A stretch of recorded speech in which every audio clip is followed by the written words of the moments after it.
Welcome everyone from the beautiful campus of Notre Dame. It's spring break here, so the campus is pristine and quiet, but it's actually gorgeous out. It's very sunny today. We're in the low 40s, and hopefully our students are having a wonderful break and doing service work all across the country and world at this time. And we're looking forward to welcoming them back this weekend and getting that energy, that reinvigoration, that sense of renewal when the students are here on campus. It's my great pleasure today to introduce to you one of my favorite Notre Dame professors. In fact, my daughter Katja, who's a junior here, had the privilege of taking Ann-Marie Conrado's class in industrial design this past semester. Ann-Marie Conrado is the Marty and Amanda Cregg Family Director of the Program in Collaborative Innovation and a professor of industrial design and anthropology. Two areas that I was a program of liberal studies major. If I were to come back and do it all over again, those are two areas I would, seriously consider studying: industrial design and anthropology. And so she hits my sweet spot on both those today. Ann-Marie Conrado has her bachelor's in fine arts in industrial design from Notre Dame, went on to get a master's degree in cultural anthropology from the University of Chicago. Before returning to academia, she spent several years as an award-winning designer, receiving, among many awards, the industry's highest distinction, including the IDSA Business Week Gold Industrial Design Excellence Award. For the unlearned out there, you don't know what IDSA means, which of course I was among that group a few seconds ago, the Industrial Designers Society of America. With her multidisciplinary background, Ann-Marie continues to consult with major international companies around issues of design research, strategy, and product innovation. Her broad clientele includes such impressive organizations as McDonald's, Starbucks, Panasonic, Bayer AG, Pfizer, and the USDA dairy industry, among many. She was the inaugural recipient of the Young Educator of the Year Award by the IDSA, remember, the Industrial Designers Society of America, for educating the next generation of great designers. So it's my distinct honor and pleasure today to introduce you to Ann-Marie, Professor Ann-Marie Conrado. Hi, thank you so much for having me, Lou. It's really, really great to sit and chat with you today about design. Fantastic. Well, let's start out, Ann-Marie, and tell us a little bit about, where did you grow up and how did you find your way to Notre Dame as an undergrad? It is not the classic Notre Dame story, so I actually grew up in Las Vegas, Nevada, and I had on my list of schools to go to, a whole number of other places. And I remember I'd actually had applied, had all my applications in, and I remember this distinctly. I can actually tell you the date. It was January 3rd, 1989. So for some of you out there, that may ring a bell. And I actually attended a college fair that day. And I went and saw one of my high school teachers who was manning a booth for Notre Dame. He wasn't a Notre Dame alum. He pulled me over and he said, "Oh man, you are a perfect candidate for Notre Dame. That unique mix of possibility, potential, the well-rounded student that we always talk about." Yeah. And then he goes on to continue to sell me on Notre Dame. And he says, "And Notre Dame just won the national championship yesterday."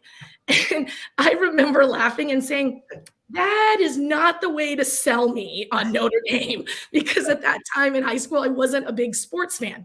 Yeah. So eat my words, right? Here I am, I went, I applied, I got in, I became an enormous football fan, and I graduated from Notre Dame. So That's fantastic. Well, so did you always know when you came out here, sight unseen, I imagine, did you know that you wanted to be a designer? And how did that come about?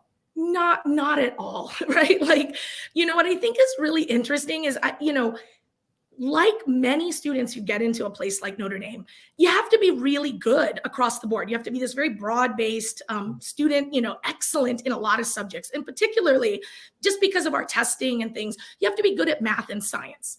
And I think it's really easy to confuse being good at a subject with actually wanting to do it or being passionate about it or pursuing it as a career.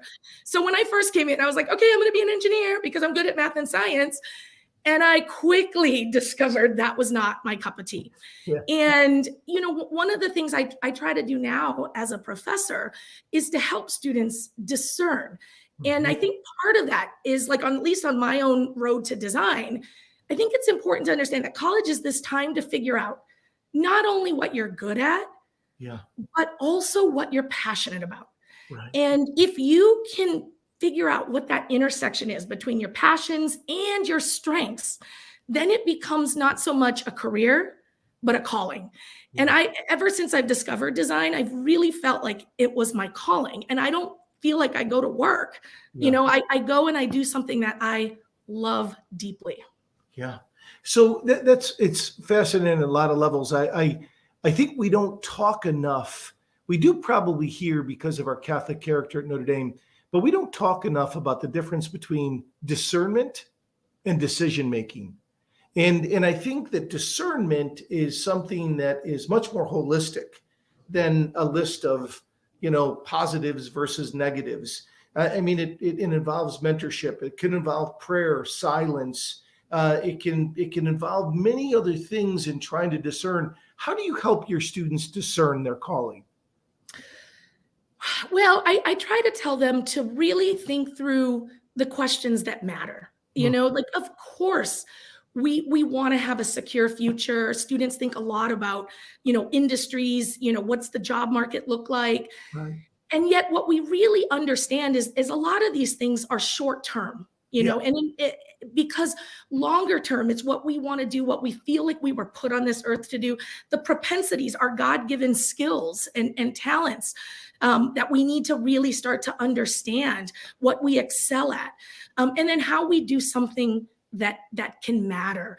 Notre Dame students come in already primed to want to give back, to want to do something that matters. And I think it's about helping them understand how they can take their disciplines, the various majors they engage in, and how those contribute to making a better world. And so we try to, in the class, always tie that back. So it's not just these academic things that when you go out, this is what they look like when you go out into the world, and this is what they mean. Right. So for many who maybe don't understand this, I think I graduated about a decade ahead of you as an undergrad, and I never heard about the industrial design program. Can you tell me, when I was a student here, can you tell me two things? First of all, what is industrial design? What does that mean? And then secondly, what did the industrial design program at Notre Dame look like when you were an undergrad versus what it looks like today? Okay, so, well, one, I'll start with, I do not design factories, right? Like, I think when people say, like, you're an industrial designer, the first thing they think is I'm like, I don't know, designing a factory or something. And it sounds actually really bad. So I actually design outcomes. Yeah. And so industrial design as a field has also kind of grown. I feel like my career has tracked right alongside with these major changes in how we understand design. Yeah. And so perhaps looking back 3 decades ago-ish, when I was starting to practice design at that time, design was really about objects, things, whether we would put a car out into the world. And by the way, Notre Dame has the industrial design heritage at Notre Dame is really unique because it's actually developed hand in glove with the Detroit car industry. So we have like Virgil Exner and Virgil Exner Jr. are two very famous Notre Dame graduates and designers who went on to work and were really a part of the renaissance of car design in the 50s. And so that's the kind of heritage that Notre Dame has that's really exciting that a lot of people aren't aware of. Right. But it still was about the design of this object, whether it was those beautiful tail fins on a car out in the 50s, to the kinds of things that we interact with. And so I started my career designing things. And what I started to do over the life of my career and how our discipline has changed is it moved a lot further up the development pipeline. And so we didn't just start when it was like, we need this thing, can you design it for us? Now we started asking questions about what should that thing even be?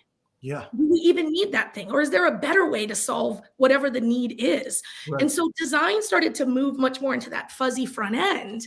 Yeah. And that's where it crosses into the social sciences, into anthropology, and a lot of these other areas about understanding human behavior, understanding human need, even when people can't tell you what they need.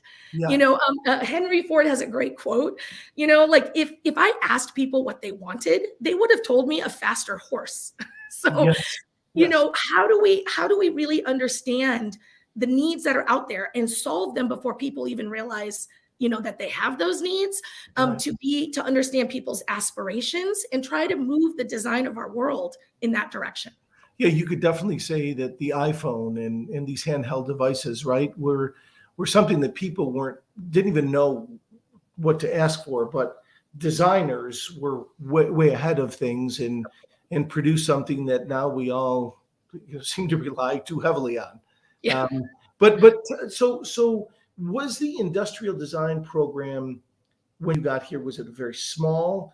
Is it grown in the number of majors and minors and the interest today? Is it totally transformed? Absolutely. When I came here, it was very much, this is a discipline. We're going to arm you with this skill set.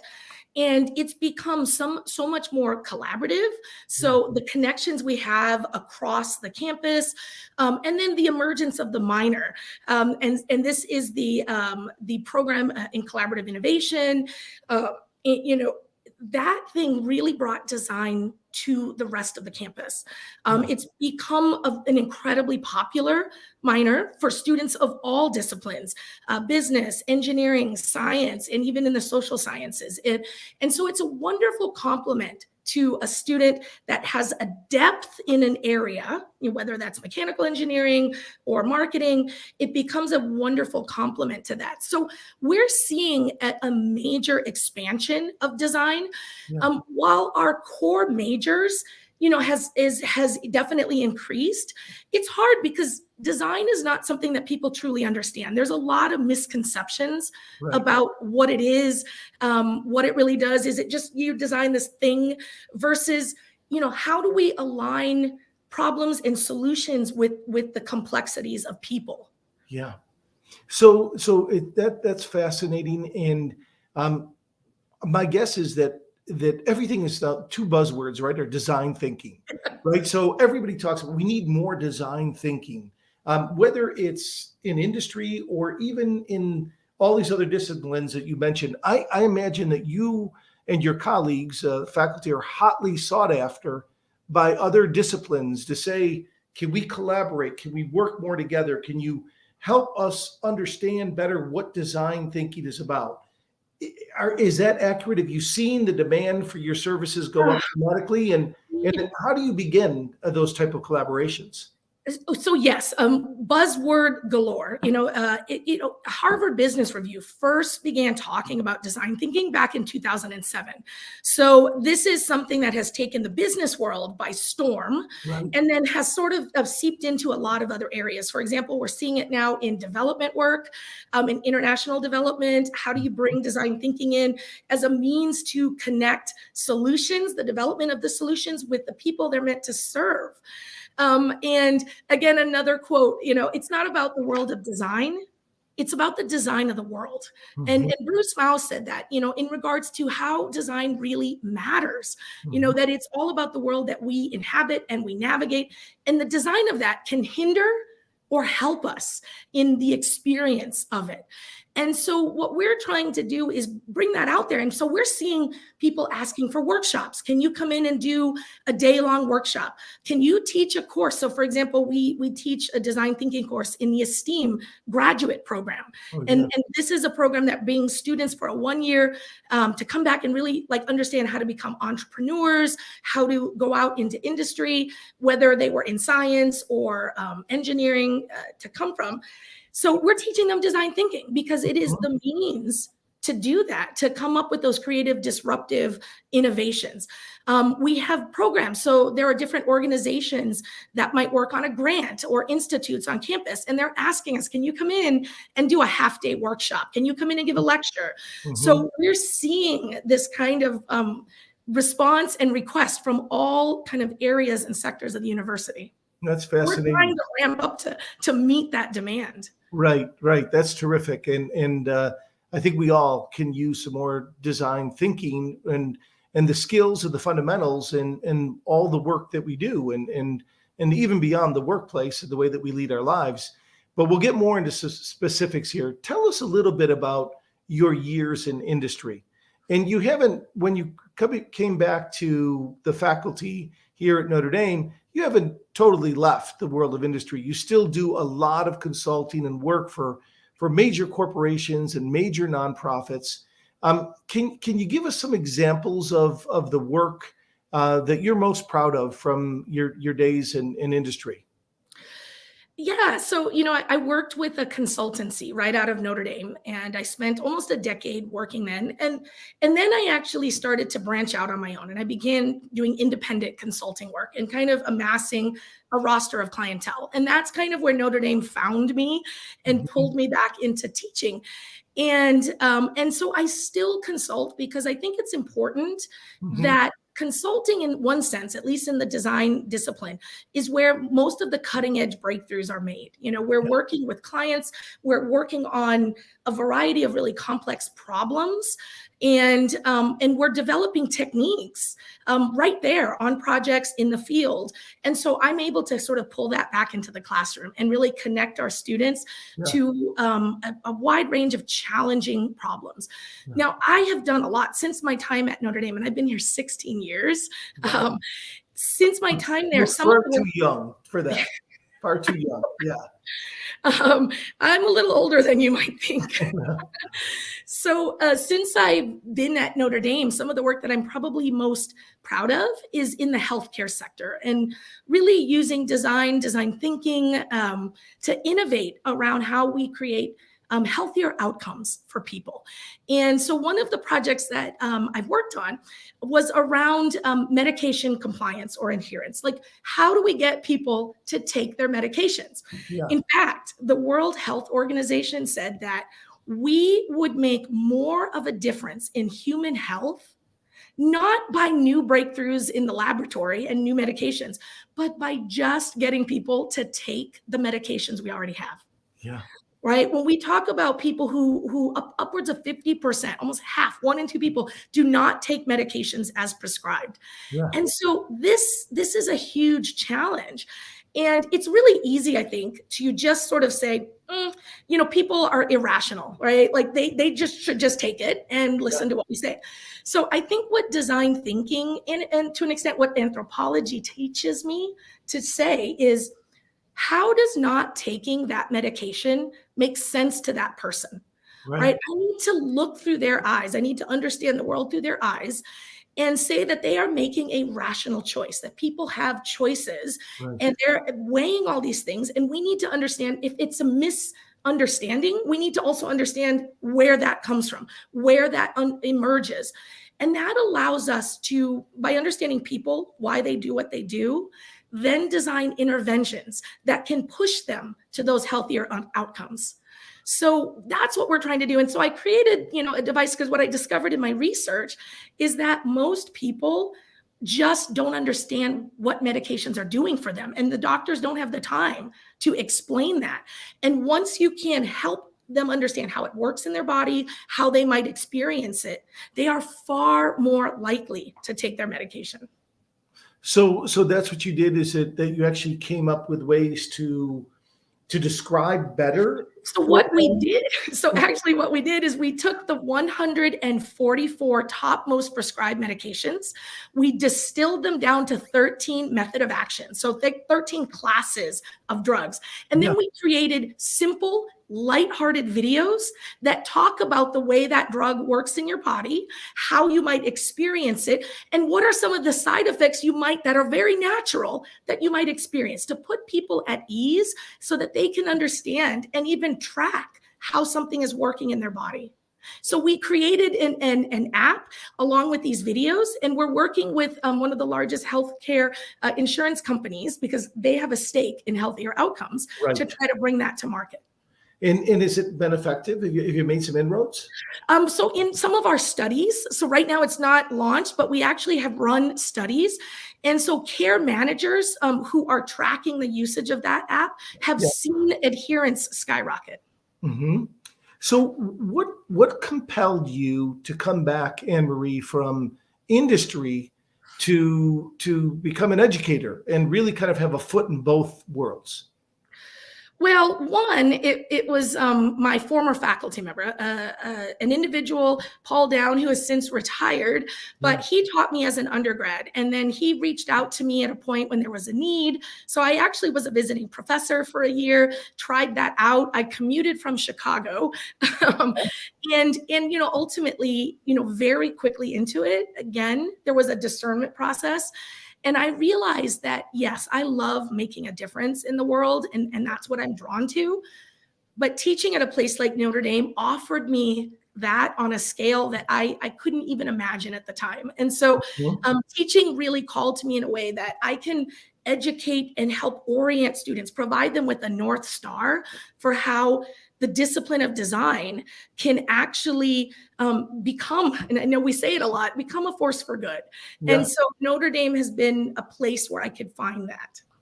So let me ask you a crazy question here. You and your husband are raising 3 young daughters. Do you think that your background in cultural anthropology and design thinking has had an impact as a mother on how you try to manage, the your 3 children and nurture their own development? Yeah, I mean, absolutely. I mean, I try to really hold on to the creative spark that I think we all have within us as children. In fact, I do an exercise the first day of class, right? And I have students turn to each other and they draw. I say, I'm going to give you 1 minute to draw each other. And the first thing you hear, you can ask your daughter, right? The first thing you hear is, "Oh my gosh, no, I'm so sorry." Yeah. And they all they start saying, "Oh, I'm terrible at drawing. I can't do this." I make them do it. Then I say, "Show it to each other." And they're like, "Oh my gosh, this is horrible." And they show each other. And then I say to them, "When did you learn to fear putting things out into the world? When did you learn to fear the judgment of others? When did you learn to self-censor your ideas?" And I think it comes from, an education system that really points people toward getting it right, and that failure is not an option. And so I talk about my kids and I say, we aren't all like this. We don't all fear putting our ideas out there, because I think of my daughter and I ask her to draw something and she wants to show it to the whole world. Yeah. So I never want her to lose that. I don't want her to become risk adverse. I don't want her to fear and self-censor, and I think students recognize that in that very first day, that they're working in a project and they have an idea and then they're scared. "Oh, well, people think this is stupid. I'm not going to put it out there because I don't know if it's going to work." Who cares? It's an idea. You have lots of them. Put them out there and we can see what we can do with it. So I'm trying to make students get rid of some of those fears and really open up their creativity, because it's a muscle that we have let atrophy, that we have said, this is the domain of just creative people, instead of understanding that we all have it in us and we can exercise and flex that muscle. So I think as a mother, I try to keep that alive, because the creative adult is really the child that survived. Yeah, that's brilliant. That's beautiful. Um, uh, to nurture fearlessness in your children and to take risks. I have a here in my office. I when I graduated from Notre Dame, I went and lived in a shanty town in Santiago, Chile, for 2.5 years under the Pinochet dictatorship. And one of my students who was tortured wrote this beautiful note on a Chilean flag and kind of smuggled it to me as I left the country. And it was matted with all my papers, and I'd forgotten about it for maybe 15, 20 years. And for our anniversary one year, my wife found it, and she matted it, framed it, and she gave it to me as kind of a new gift. And she goes, "I want you to put this up in your office wall because I never want you to forget your idealism, and make sure that you don't lose that." And so when I have students here in the office that are sharing some crazy harebrained idea, it reminds me to look here and say, it's easy to squelch it, but our job is to try to nurture it and to grow it. Very, very similar. It's really, your story is much more eloquent and powerful, but it reminded me of that story. So sorry as I diverged there, but tell me, I remember years ago hearing you speak about some of the projects your students were doing around developing new devices, from cutting umbilical cords to wheelchairs. Could you share some examples of the work that you've done that to me is just incredibly inspiring with your students? Well, I'll talk about the one that you mentioned just because it is really inspiring. And it was a senior thesis of one of my former students, Ashley Seniceros, who is actually gone into healthcare and medical care and is a doctor. So it's exciting. But at the time, she actually traveled with me to Nepal. And a lot of my international work, right alongside my consulting, I've been working in Nepal for over 20 years. And when I got to Notre Dame, that very first summer after my first year, I took a group of students, and I've been taking students there ever since, every summer. And what we've been trying to do is really immerse them in that culture to really start to bridge some of those gaps, which are plenty huge. Yeah. And one of the things that we looked at was healthcare and medical care. And we noticed the very high rates of infant mortality, of maternal mortality in Nepal. And a lot of that was due to unsterile cutting of the umbilical cord. And, that's where they're using a kitchen knife, they're using twine, they're using all of these sort of local remedies or solutions for doing that. And, that introduces the potential for infection. And so, how horrifying, right? That Yeah. that happens right at that moment of birth. So she looked at it, and of course, as might be expected, we started that process, and she began exploring ideas like that we would do here. Like, how would we solve that problem in the U.S.? Well, we would use a disposable cord cutter. So she began experimenting with that, thinking through that process. And what we discovered is we stumbled on a research report where they had introduced disposable cord cutters in a community, and they actually saw infant mortality increase with the introduction of that object. And so we tried to sort of dive deeper and try to understand that. And thinking about the Nepali context, right? Not everybody has the same mentality of disposability that we do. And Right. so there, the object, the product has such a powerful hold on people that they're not willing to throw it out. And if it Right. can be reused, they will. And so what was happening is they were taking these devices, using them, and then reusing them. And so then again, you've exacerbated the problem that you're trying to solve. Right. So this is really at the heart of design, right? Is understanding how to create solutions that people will embrace, right? Now, on the one hand, we can say, well, let's just change the people. Let's educate them not to reuse these. Right. But I'm a firm believer that we need to move with people's inclinations, right? That's how you're going to get the most success. So change the product, not the person. Right. So, she went back to the drawing board. She, continued to think. And what came out of that process was an umbilical cord cutter that, one, has a locking mechanism in it. Okay. So you use it, you cut the cord, it locks in place. You can't reuse it. So we could have stopped there, right? And we could have said, okay, now they're forced to throw it away, right? But instead, there was designed into it a thermoplastic locking mechanism. And so that's a plastic that is amenable to heat. And so you can use it it locks, and then you go and boil it. And in boiling it, it unlocks itself. So we can build into that process the means to sterilize it so that people could actually, in that context, reuse a device like that. Yeah. And so that's the kind of innovations that we're trying to think disruptively about the problems that we're facing. Yeah, that's just brilliant. And what a difference it can make in such a vitally important issue in places like Nepal, where, infant mortality is affected. Are there some other examples that come to mind? Yeah. So another one I think that's really, again, exciting is design opens up new ways of thinking about a challenge.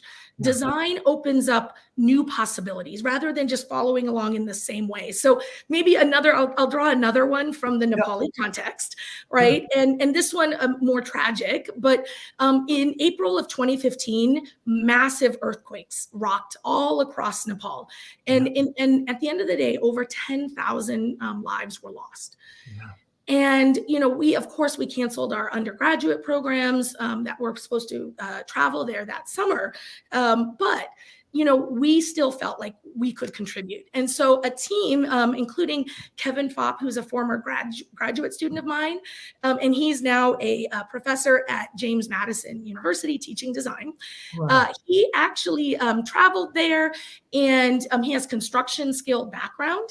And so that summer, right after the earthquake hit, was spent rebuilding. So now we didn't go in saying that we had solutions, right? Like we would never be like, hey, we know what it's like in the aftermath, right? So we didn't. So we came in, we contributed the skills that we had, and we helped people rebuild.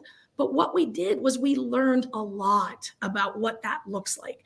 And one of the things we learned that is how do you distribute materials to help people, including shelter? So that's what people needed. Their homes were lost, right? Entire villages were lost, were covered in landslides.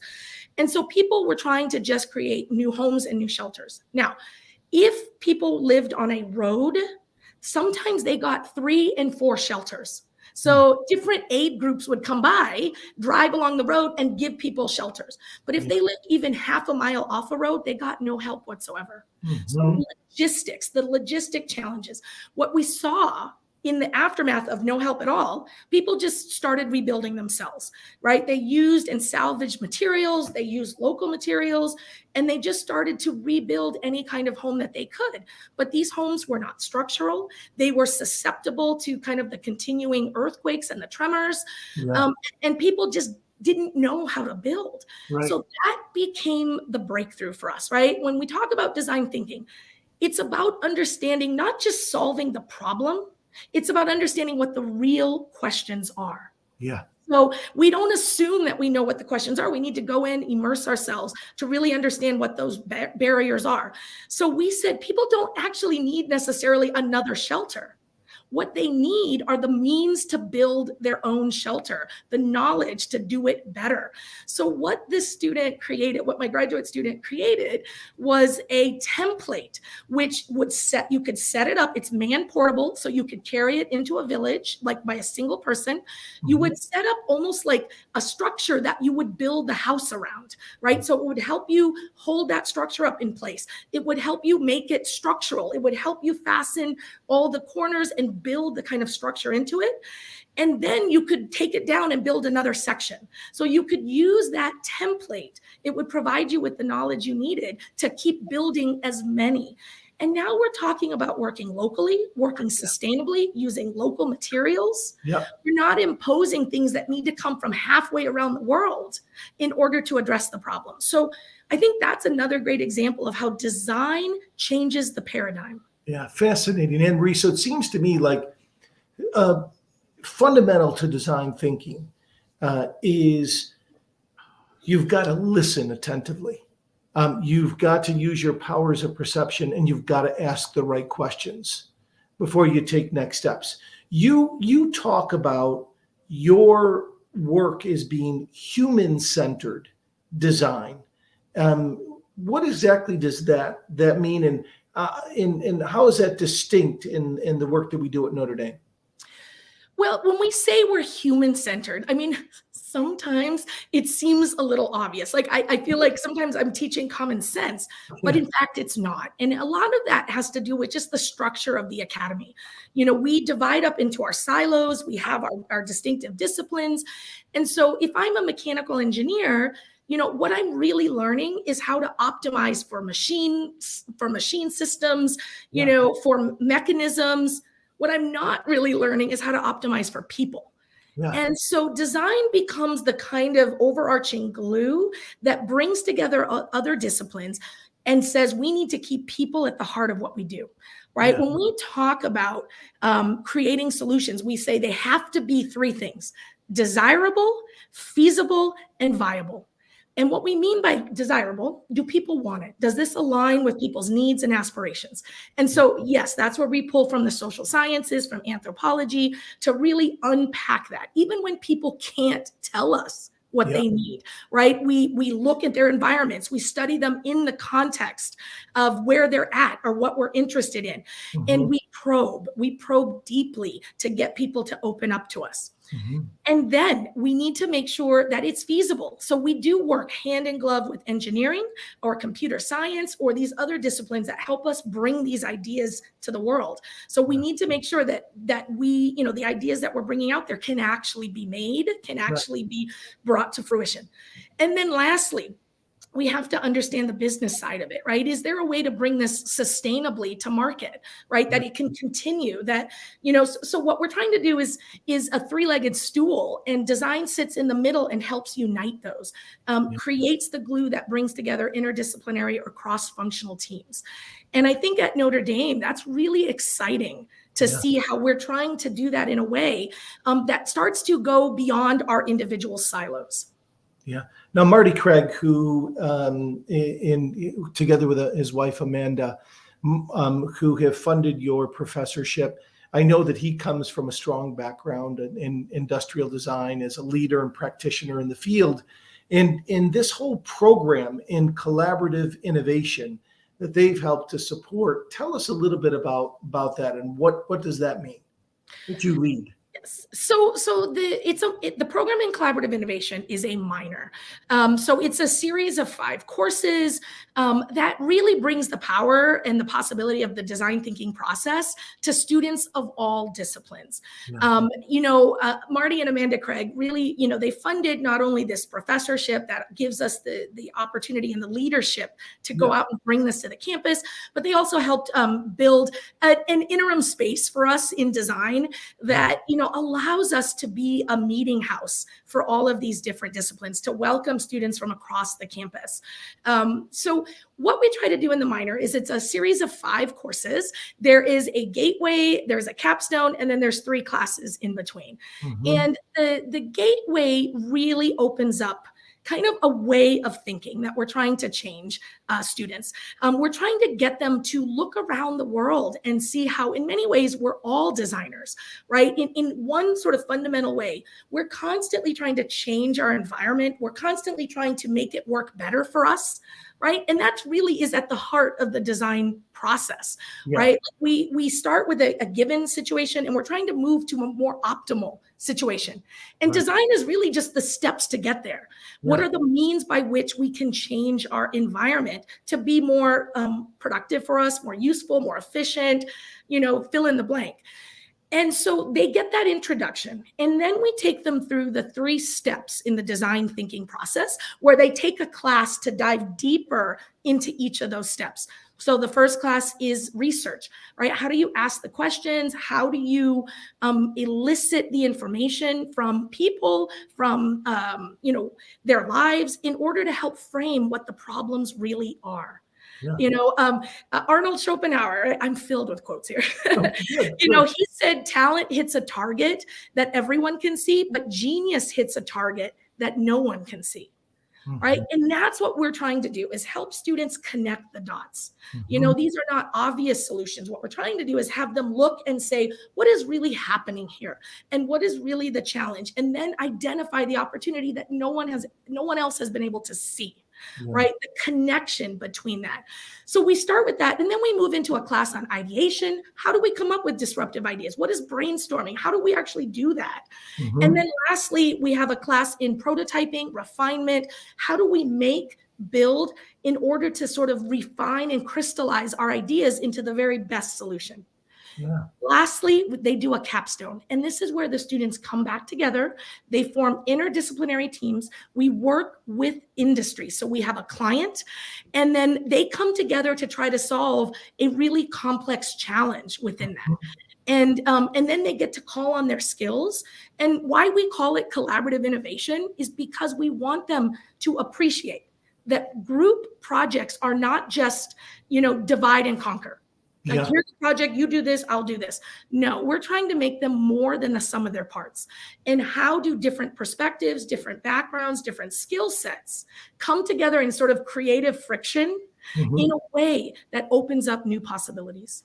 Just fascinating. I want to sign up for the minor. I mean, it sounds so wonderful. And I think, it's often been said that we are creatures of habit, right? And I just turned 60 recently, and I think one of the great things in life is when you can teach old dogs new tricks. And in this design thinking leads to a level of innovation that can just transform the world. I mean, and it's really exciting. You've also engaged your students in the local community around design thinking initiatives. Can you share some examples of that? Well, we talk about the best way to learn this process is to actually do it. I can talk and teach and lecture, but none of that really resonates until you actually deploy it. So always, all our classes are project-based. Now, in the beginning, we define the project really narrowly, and we help them sort of get their grounding. But as they move through the program, we actually start to work in the community. We work with industry partners. So it's been really exciting. We've been working with industry labs to try to, work on the economic fortunes of the Michiana community. But we also work very closely with the South Bend Office of Innovation. And, South Bend as a community is really eager, and it's a wonderful size community because our students can work on projects that come to fruition, can work on projects that will actually get implemented. And so they know that what we're doing in the classroom matters, and they give it their all. So I mean, the learning is astounding. So some of the examples we have, we worked with the city on the redesign of the South Bend website, and the students went out into the community to understand how people want to engage with their government. And I'll give you one great example of a teaching mechanism, as we talk about, like, how do you get people to tell you what they want to do? And one of the ways is we use props in our interview process. So I had one student come up with an idea for, I'm going to go out and I'm going to make 3 buckets, and I'm going to call one bucket website, another one phone, and another one in person. And then I'm going to give them a whole bunch of civic things, like you find a dead animal in the street, or your water gets shut off. Like, how are you going to engage the city? So having them sort these things and then talking about that. Why do these things need to be in person? Why do these things you go to a website? Why do you feel more comfortable with a phone? Because understanding those kinds of deep human tendencies help us redesign the systems to serve people better. Right. So that's just one example. And it was exciting because the new website was predicated on a lot of work that our students did to support them. Another quick project is we're working on a system to help vulnerable people in the South Bend community access social services. Now, South Bend itself has a really admirable umbrella of social services to support people, to catch people. But navigating that is incredibly hard. And there's no great Google for social services. So I've been working with my colleague in computer science, Ron Matoyer, and together, what started in a class in design has emerged into a much larger project. And when we started that project, we didn't know that was the problem. We actually were looking at a totally different problem. But the design thinking process is a little bit like, it starts out like a fishing expedition. You don't know what you're going to catch, because if you redefine your questions and you narrow it, how can you ever see what's out here? Because your lens is so focused. So we go in really open-ended, and then we discern what the real problems are. And what we discovered was people don't have an easy way to access and find and identify social services. Yeah. And even myself, I tried to help a local family find vaccines for their child, like, the regular vaccines that you get for a newborn. I spent 4 hours on the phone, went in circles, and ended up nowhere, couldn't find them help. Yeah. And I know how to navigate the system. And Right. if I can't do it, I can't even imagine people, that are living on the edge and have to deal with that. So what we're trying to do is develop a system to help them identify those, to connect them, to understand the kind of paperwork they need to bring, and to make their lives easier Right. through this system. So we got a Jesse Ball DuPont grant for it, and now we're looking toward the NSF to try to bring this to fruition. I mean, that is brilliant. I mean, having worked with the homeless for 8 years in the community, it's an incredibly dehumanizing process, right? Because you feel in the end that the institutions and systems are here and you are here, and there's no way to navigate them. And it just sucks the spirit, the life, the hope out of people. So brilliant project. 2 final questions. What makes design at Notre Dame distinctive? Great question. So I did my graduate studies at the University of Chicago. Mm-hmm. I loved it. It was a formative experience for me. I did it entirely in anthropology. Mm-hmm. But what I realized in many ways, and this is not to knock them, but the search for truth, in a lot of other institutions, I believe is a cold and sterile one. It is a search for breakthroughs, but that lead to, accolades and other forms of, achievement in a sense. And what I think makes Notre Dame, and then how we practice design, distinctive, is that our search for truth is animated by a higher power, by a greater purpose. Mm-hmm. We, in our model shop, where our students are making things, it's a wonderfully creative maker space. We have a massive slogan on the wall: make stuff that matters. Mm-hmm. And our students come in primed to want to do good. So it's up to us to give them the means to do that. We're also really distinctive in that if you look at our peer institutions, the top 20 universities, right? The industrial design is a very small discipline in a sense of where the core programs really are. There are only 2 in the top 20 that have industrial design programs and a heritage.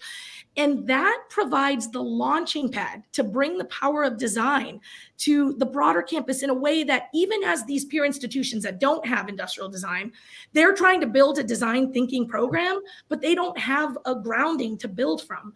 So what we're doing here is we have our core discipline, but we are opening that up to students across the campus. And we're doing so in a way that ties distinctly to our Catholic mission to build a more just, a more equitable, a more sustainable world, to work on problems that matter. Because without that, if we're only driven by a profit motive, right, we really lose sight of what it means to prosper, right? That prosperity is, innovation with an ethical and moral lens that really wraps itself around that, so that the goodness that comes out of that, the benefit that comes out of that, serves our community and our world more broadly, not just a profit motive that really only accrues to a very small group of people. I mean, again, that's a great reminder of how privileged we are here at Notre Dame to have in our founding DNA this vision to be one of the most powerful means for good in all of society. And you clearly, through the design program, are making that a distinctive element in the higher education landscape. Final question: what's on the horizon for industrial design at Notre Dame? What do you see as the goals and aspirations as we move forward? Well, this is a really interesting time for design. I feel lucky that I found my calling. I feel even luckier to really be a part of a program of students, both the majors or minors, who are also discovering their calling, right? And they're discovering how design complements what they want to do. And we have a really wonderful core group of faculty, right? And a growing base of exceptional students who are engaging in design, right? We're starting to see this spread. We have a lot of energy to collaborate. but we're still a scrappy little engine that could, just in terms of the number of faculty, but our aspirations, our goals, where we want to head to. What we're trying to get to is to be able to reach, a much broader swath of campus, to be able to serve our internal community, but also have Notre Dame go out forth armed with some of these incredible skills, these lessons, these techniques, these frameworks to go out and make a broader impact out in the world, right? So for us, it's really scale now. It's a question of scale. Like, how do we bring design, which the experience of it is a very intimate experience. I facilitate, right? I guide people through these processes, as do all my colleagues in design. How do we do that with larger and larger numbers of students, and who are interested in really understanding that? Truly, it's the inherent capacity of design to serve as this agent of change, a catalyst for a really creative transformation of the world, right? And so design at ND is poised to help build a more economically viable world, a more socially equitable world, a more environmentally sustainable world.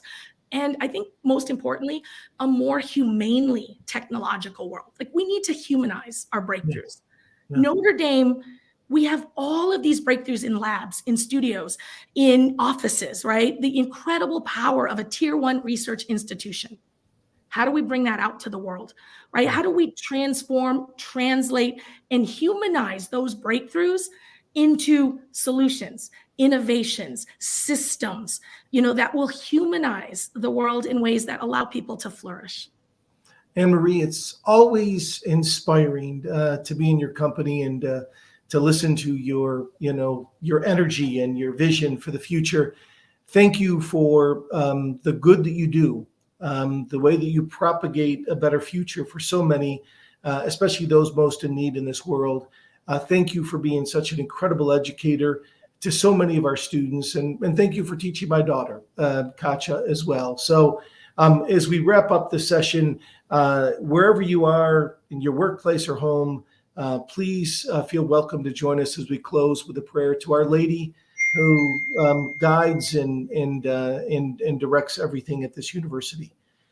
Hail Mary, full of grace, the Lord is with thee. Blessed art thou among women, and blessed is the fruit of thy womb, Jesus. Holy Mary, Mother of God, pray for us sinners, now and at the hour of our death. Amen. Thank you again, Ann-Marie. Take care, everyone. God bless, and go Irish.